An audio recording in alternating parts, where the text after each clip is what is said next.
حال ہی میں نے عمر عبداللہ کا ایک انٹرویو سنا جس میں کتنی دروغ گوئی سے اس نے ایک بات کہی کہ مرحوم مولوی افتخار حسین انصاری صاحب نے میرے باپ سے معافی مانگی کہ میں نے تمہاری حکومت گرائی۔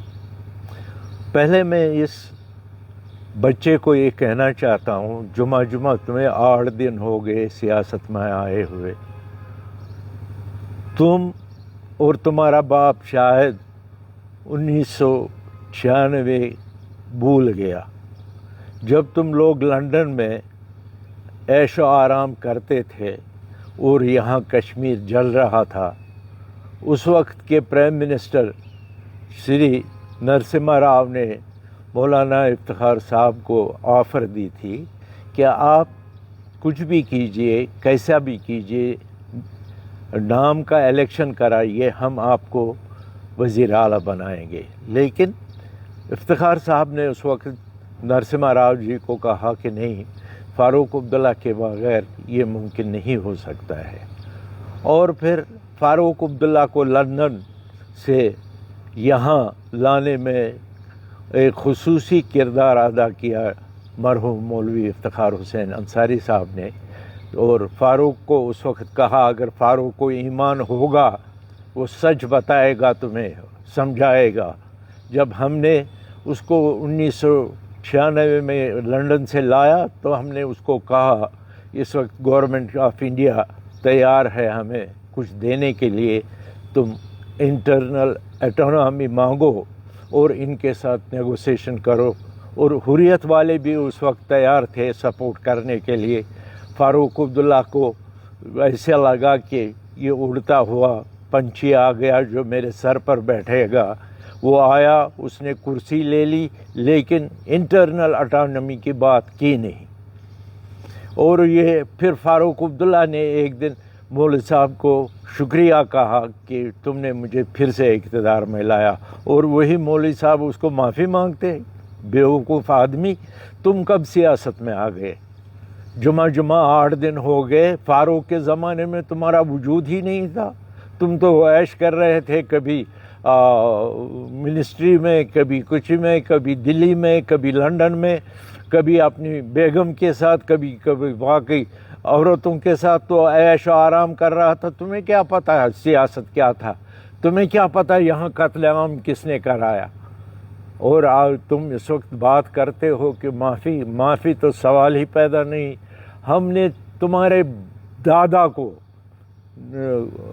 اس وقت جب ہم نے اس کے خلاف الیکشن لڑا، پارلیمنٹ الیکشن، اس وقت ہم نے اپنا لوہا منوایا، ہم نے اس کو، اس وقت تمہاری تو حیثیت ہی نہیں، تم تو اس میں وجود ہی تمہارا کچھ نہیں ہے۔ ٹھیک ہے، تم حکومت چلاتے ہو، کیسے چلاتے ہو، کس طرح سے چلاتے ہو۔ تم نے الزام لگایا کہ ہم نے، مولانا نے تمہاری باپ کی گورنمنٹ اس وقت ٹاپل کی، جو سراسر جھوٹ ہے۔ اس وقت یہاں کولیشن کانگریس کی اکثریت تھی، جموں سے اکثریت آئی تھی کانگریس کی، اور ادھر فاروق عبداللہ دن رات باقی چیزوں میں لگا رہتا تھا، کبھی گلمرگ، کبھی پہلگام، کبھی کچھ۔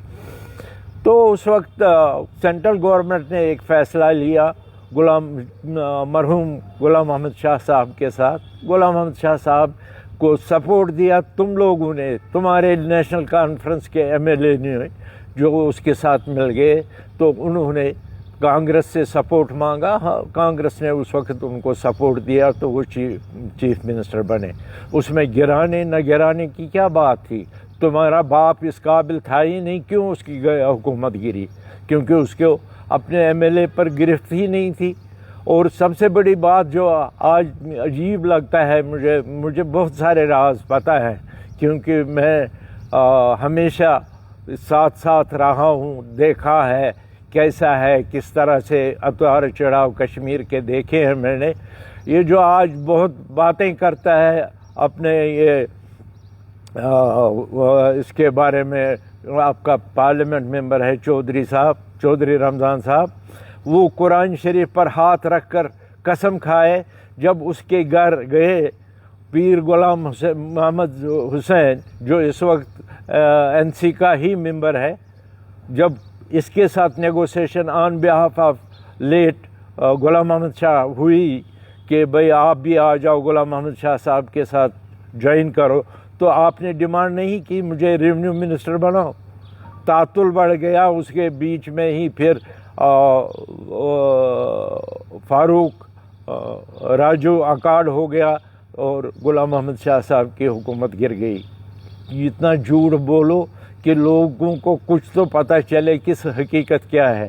مجھے امید ہے عمر عبداللہ اپنی یادداشت کو درست کرے اور سابقہ اس کے خاندان کی جو ہسٹری رہی ہے اس پر بھی نظر ڈالے کہ وقتاً فوقتاً انہوں نے کشمیری قوم کے ساتھ کس طرح سے غداری کی.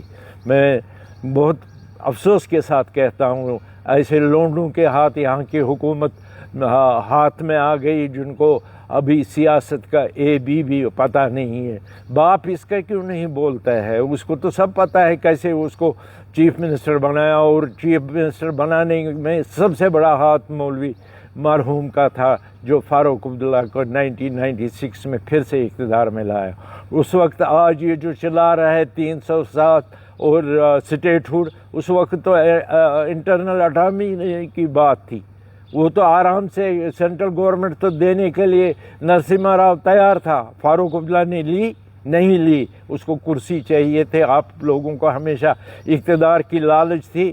آپ کے دادا نے، آپ کے باپ نے اور آپ نے ہمیشہ اقتدار کو فوقیت دی، لوگوں کو فوقیت نہیں دی.